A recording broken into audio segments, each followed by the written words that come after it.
قاسم میم، یہ کتاب روشن کی آیتیں ہیں۔ اے پیغمبر، ہم تمہیں موسیٰ اور فرعون کے کچھ حالات مومن لوگوں کے سنانے کے لیے صحیح صحیح سناتے ہیں کہ فرعون نے ملک میں سر اٹھا رکھا تھا اور وہاں کے باشندوں کو گروہ گروہ بنا رکھا تھا۔ ان میں سے ایک گروہ کو یہاں تک کمزور کر دیا تھا کہ ان کے بیٹوں کو ذبح کر ڈالتا اور ان کی لڑکیوں کو زندہ رہنے دیتا۔ بے شک وہ مفسدوں میں تھا۔ اور ہم چاہتے تھے کہ جو لوگ ملک میں کمزور کر دیے گئے ہیں ان پر احسان کریں اور ان کو پیشوا بنائیں اور انہیں ملک کا وارث بنائیں، اور ملک میں ان کو قدرت دیں، اور فرعون اور حامان اور ان کے لشکر کو وہ چیز دکھا دیں جس سے وہ ڈرتے تھے۔ اور ہم نے موسیٰ کی ماں کی طرف وہی بھیجی کہ اس کو دودھ پلاؤ، پھر جب تم کو اس کے بارے میں کچھ خوف پیدا ہو تو اسے دریا میں ڈال دینا، اور نہ تو خوف کرنا اور نہ رنج کرنا، ہم اس کو تمہارے پاس واپس پہنچا دیں گے اور بعد میں اسے پیغمبر بنا دیں گے۔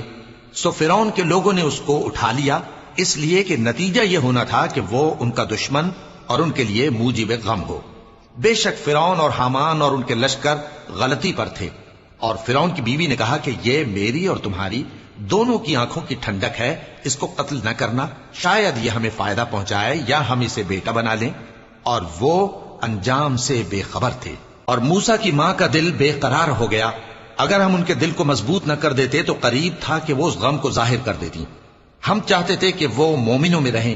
اور والدہ موسیٰ نے اس کی بہن سے کہا کہ اس کے پیچھے پیچھے چلی جا، تو وہ اسے دور سے دیکھتی رہی، اور ان لوگوں کو کچھ خبر نہ تھی۔ اور ہم نے پہلے ہی سے اس پر دائیوں کے دودھ حرام کر دیے تھے۔ تو موسیٰ کی بہن نے کہا کہ میں تمہیں ایسے گھر والے بتاؤں کہ تمہارے لیے اس بچے کو پالیں اور اس کی خیر خواہی سے پرورش کریں۔ سو ہم نے اس طریق سے ان کو ان کی ماں کے پاس واپس پہنچا دیا تاکہ ان کی آنکھیں ٹھنڈی ہوں اور وہ غم نہ کھائیں، اور معلوم کر لیں کہ اللہ کا وعدہ سچا ہے، لیکن اکثر لوگ نہیں جانتے۔ اور جب موسیٰ جوانی کو پہنچے اور بھرپور جوان ہو گئے تو ہم نے ان کو حکمت اور علم عنایت کیا، اور ہم نیکوکاروں کو ایسا ہی بدلہ دیا کرتے ہیں۔ اور وہ ایسے وقت شہر میں داخل ہوئے کہ وہاں کے باشندے بے خبر ہو رہے تھے، تو دیکھا کہ وہاں دو شخص لڑ رہے تھے، ایک تو موسیٰ کی قوم کا ہے اور دوسرا ان کے دشمنوں میں سے۔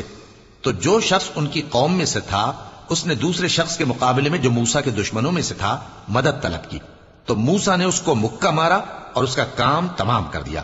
کہنے لگے کہ یہ تو شیطانی کام ہوا، بے شک وہ انسان کا دشمن ہے، کھلا بہکانے والا ہے۔ بولے کہ اے پروردگار، میں نے اپنے آپ پر ظلم کیا، سو تو مجھے بخش دے، تو اللہ نے ان کو بخش دیا، بے شک وہ بخشنے والا ہے، مہربان ہے۔